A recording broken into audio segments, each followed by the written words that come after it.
इच्छाएं धैर्य को हर लेती है, इसलिए ज़्यादा इच्छाएं नहीं करनी चाहिए।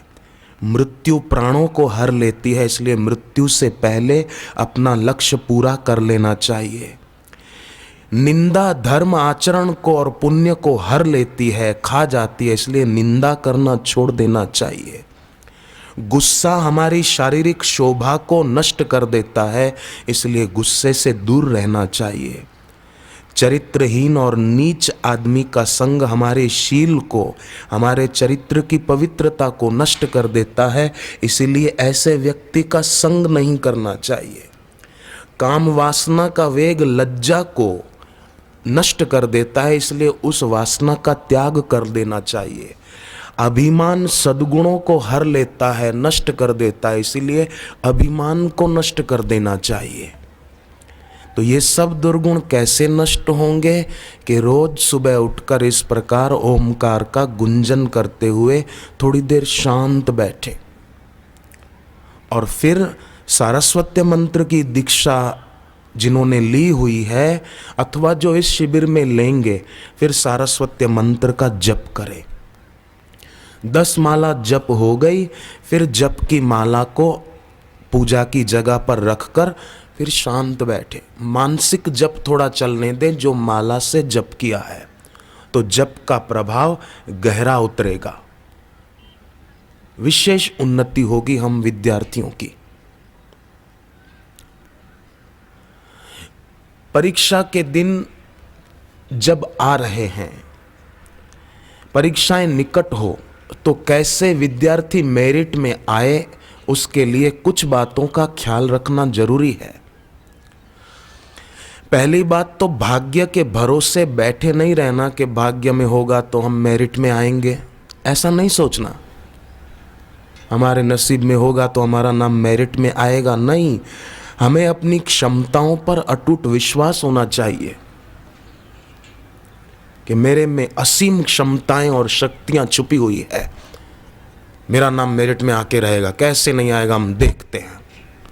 प्रयास करने से ही हिलेरी और तेनसिंग शेरूपा हिमालय के सर्वोच्च शिखर पर पहुंच गए थे। प्रयास करने से ही एकलव्य अपने गुरु की मूर्ति बनाकर उससे विद्या पाकर अर्जुन से भी आगे निकल गए थे। लगातार प्रयास करने से ही एक किसान का बेटा अब्राहम लिंकन अमेरिका का राष्ट्रपति बन गया था। इसलिए हम कभी भी अपने अंतर मन में ये न सोचें कि हमारा भाग्य होगा, नसीब में होगा तो हम मेरिट में आएंगे, नहीं। केवल अमूल्य समय का ध्यान रखें, उसको बिगाड़े नहीं, और लगन पूर्वक पढ़ें।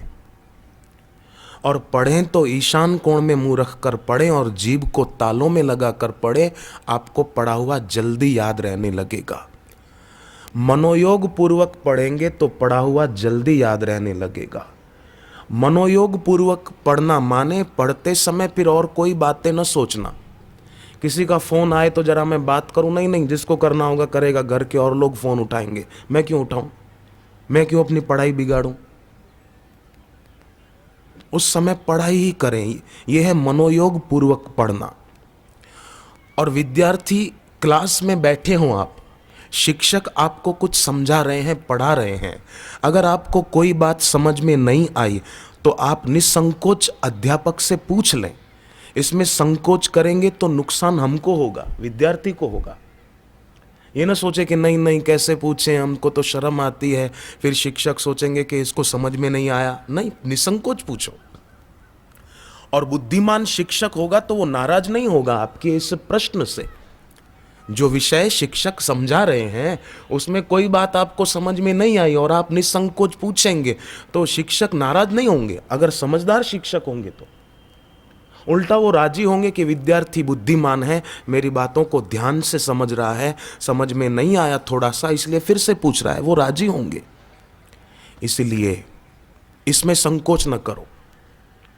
और दूसरी बात, जो विद्यार्थी मेरिट में आना चाहते हैं, सफल विद्यार्थी बनना चाहते हैं, वो विद्यार्थी ध्यान रखें कि लिखने की गति अपनी तेज होनी चाहिए। कई विद्यार्थियों की लिखने की स्पीड होती है परंतु ऐसे अक्षर लिखते हैं कि वो ही पढ़ सकते हैं, शिक्षक नहीं पढ़ सकता।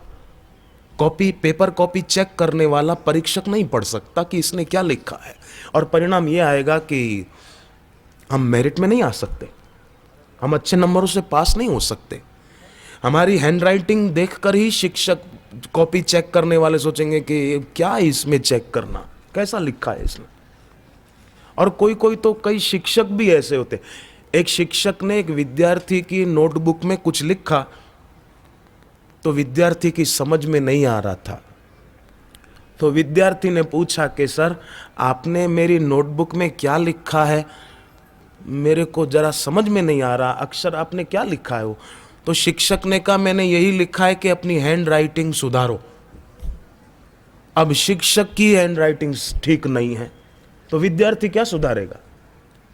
तो हम विद्यार्थी ये ध्यान रखें, अच्छे नंबरों से पास होने में एक ये उपाय बड़ा काम करेगा, मेरिट में आने में ये उपाय काम करेगा। अपनी लिखने की गति को तेज करो।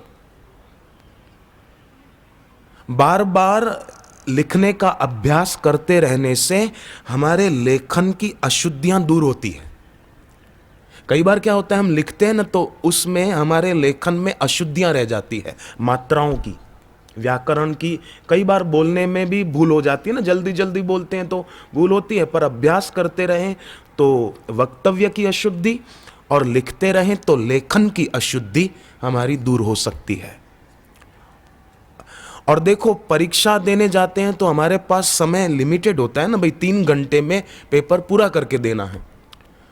अब 3 घंटे में प्रश्न पेपर को देखो, प्रश्नों का उत्तर विचारो और लिखो, तो अगर समय से पेपर पूरा नहीं किया, अधूरा रह जाएगा और टाइम पूरा हो जाएगा, बेल बज जाएगा और हमको पेपर अधूरा छोड़ना पड़ा।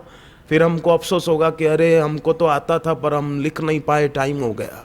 नहीं नहीं, लिखने की गति अपनी तेज करें, उसका अभ्यास कभी कभी समय मिले तो करते रहें। घर पे भी आप कुछ याद कर रहे हैं तो याद करके फिर लिख कर देखें कि मुझे याद रहा कि नहीं। पूरा ना लिखे, पॉइंट पॉइंट लिख लें कि मुझे उस विषय में ये याद रह गया कि नहीं रह गया। लिखकर याद करने से अच्छी तरह याद हो जाएगा और लिखने की गति भी बढ़ेगी। लिखने की गति बढ़ाकर ही परीक्षा में सभी प्रश्नों के उत्तर अच्छी तरह हम लिख सकेंगे। और फिर पेपर पूरा दे दिया, एक बार फिर से चेक कर ले कि कहीं हमारी कोई गड़बड़ तो नहीं रह गई। जिन विद्यार्थियों की लिखने की गति तेज नहीं होती ना, वे विद्यार्थी सब कुछ आते हुए भी परीक्षा में समय अभाव के कारण प्रश्नों के पूरे उत्तर लिख नहीं पाते, और उस कारण विचारों का नाम मेरिट में नहीं आता, अच्छे नंबरों से पास नहीं हो पाते। हालांकि उनकी इच्छा होती है और उनमें याद रखने की क्षमता भी होती है, पर लिखने की गति धीमी है। लिखने की गति अच्छी हो और हैंड राइटिंग अच्छी हो, अशुद्धियां ना हो हमारे लेखन में। ये बात तो बहुत छोटी है, परंतु छोटी बात काम बहुत करेगी, बहुत फायदा करेगी। रोज अभ्यास करें तेज गति से लिखने का और बिना अशुद्धि के।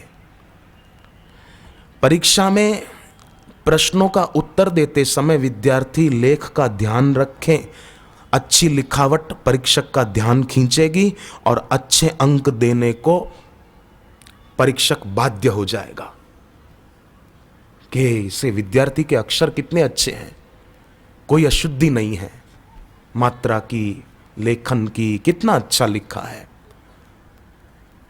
और इसके लिए ऐसी हमारी योग्यता हो, उसके लिए ये जरूरी है विद्यार्थी भाइयों बहनों कि हम अपनी चंचलता को दूर करें। कई लोग होते हैं ना, बैठे बैठे नाक में उंगली घुमाते रहते हैं, कानों में बार बार उंगली घुमाते रहते हैं, बार बार इधर देखें उधर देखें या गर्दन झुकाकर बैठें। ऐसा नहीं। व्यवहार काल में हमारी स्थिरता, एकाग्रता, वो इसमें हमको खूब मदद करेगी और हमें सफलता के उच्च शिखर पर पहुंचाएगी। और अशुद्ध बात न बोलें, अपशब्द न बोलें। कल भी बापूजी ने कबीर जी की वो बात बताई थी, एक शब्द औषधि करे, एक शब्द करे घाव। एक शब्द ऐसा भी होता है कि जो औषधि का, दवा का काम करता है, और एक शब्द घाव का काम करता है। शस्त्र का घाव तो कभी न कभी जाता है भरा, पर वाणी का घाव सदा रहता है भरा। वाणी का घाव, शब्द का घाव, वो सदा ही भरा रहता है। शस्त्र का घाव तो कभी न कभी जाता है भरा, पर वाणी का घाव सदा रहता है हरा। सदा ही वो ऐसा रहता है कि बस कुरेदता रहता है, पीड़ा देता रहता है। इसीलिए बोलते समय भी किसी का अपमान हो ऐसी बातें नहीं बोलनी चाहिए। और रोज सुबह, दोपहर, शाम, रात को अपने गुरुदेव का स्मरण करना चाहिए। वशिष्ठ जी की पत्नी अरुंधति ने एक बहुत सुंदर बात कही है। ये बात ऋग्वेद में आती है। वशिष्ठ जी की धर्म पत्नी अरुंधति का वचन है, तपो वृद्धिर्मया प्राप्ता भवताम स्मरणेन वै भवताम च प्रसादेन धर्मान वक्ष्यामि शाश्वतान। अरुंधति कहती है, मैंने अपने तपस्या में वृद्धि आप महापुरुषों के सुमरण से प्राप्त की है। महापुरुष के सुमरण से, गुरु के सुमरण से तपस्या में वृद्धि होती है। तपस्या में वृद्धि माने कोई ये नहीं कि जंगल में जाके बैठ जाना, नहीं। व्यवहार काल में अगर हम ईमानदारी से व्यवहार करते हैं तो वो भी एक तपस्या है। अभी विद्यार्थी यहां बैठे हैं, बहनें बैठी हैं, ये तपस्या है। तो अरुंधति कहती है कि मैंने अपनी तपस्या में वृद्धि आपके सुमरण से प्राप्त की है। तो हम भी गुरुदेव के सुमरण से तपस्या में वाणी का शुद्ध उच्चारण, ये भी एक तप है। ब्रह्मचर्य का पालन ये तप है। शरीर से किसी की हिंसा न करना, सेवा करना तप है। मैं आपको एक घटित घटना सुनाऊं, कलकत्ता की बात है। एक सेठ जी गाड़ी चलाते हुए कहीं जा रहे थे। अचानक उनकी कार बंद हो गई। पता चला कि पेट्रोल खत्म हो गया है। अब क्या करो, पेट्रोल पंप तो अभी आगे है थोड़ा। इतने में एक जवान लड़का, उसने देखा, समझ गया कि पेट्रोल खत्म हो गया, इसलिए खड़े हैं। तो कहा, सेठ जी आप बैठ जाओ ड्राइविंग सीट पर, मैं धक्का देता हूँ, सड़क है, ज़्यादा मेहनत नहीं पड़ेगी, आपको पेट्रोल पंप तक मैं पहुँचा देता हूँ। सेठ जी बैठे ड्राइविंग सीट पर। उस जवान लड़के ने धक्का मारा, गाड़ी पेट्रोल पंप तक पहुँचाई। सेठ ने पेट्रोल भरवाया और उस युवक को पूछा कि तुम कौन हो, तुम्हारा नाम क्या है, सारा उनका अता पता पूछ लिया। तो सेठ ने देखा कि ये तो हमारी ही जाति का है। सेठ ने उस लड़के के सद्गुण देखकर, उसकी बोलने की रीत बात देखकर, उसकी सेवा करने की लगन देखकर, दूसरों को मददरूप होने की उसकी सद्बुद्धि देखकर, सद्भाव देखकर मन में सोचा कि मैं अपनी बेटी की शादी ऐसे पवित्र युवक से करूं तो कितना अच्छा। प्रस्ताव रखा तो युवक ने कहा कि आप तो इतने बड़े सेठ हैं, मैं तो गरीब हूं, छोटी सी झोपड़ी में रहता हूं। बोले कोई बात नहीं, पर सद्गुणों से तुम अमीर हो, मैं तुम्हारी पढ़ाई लिखाई का खर्चा करूंगा। सेठ ने उस लड़के की पढ़ाई लिखाई का खर्चा अपने जिम्मे लिया। शादी हो गई। वो लड़का पढ़ लिख कर बड़ा आदमी बन गया, अधिक धन कमाने लगा, नया मकान बना लिया, क्या क्या उसने कमा लिया।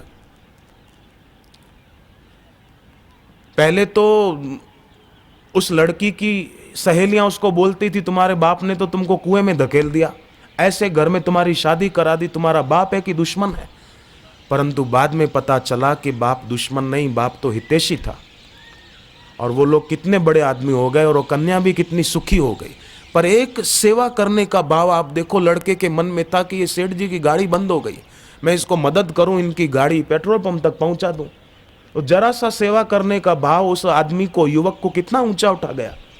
तो हम भी एक दूसरे को मदद रूप हों, एक दूसरे का शोषण नहीं पोषण करें, किसी की भावनाओं का दुरुपयोग नहीं, किसी की भावनाओं का सदुपयोग करके उसको ऊंचा उठाएं और आप भी ऊंचे उठें। ये बुद्धिमान विद्यार्थी की पहचान है। तो अरुंधति कहती है, मैंने आपके सुमरण से तपस्या में वृद्धि प्राप्त की है और अपना जीवन सार्थक किया है।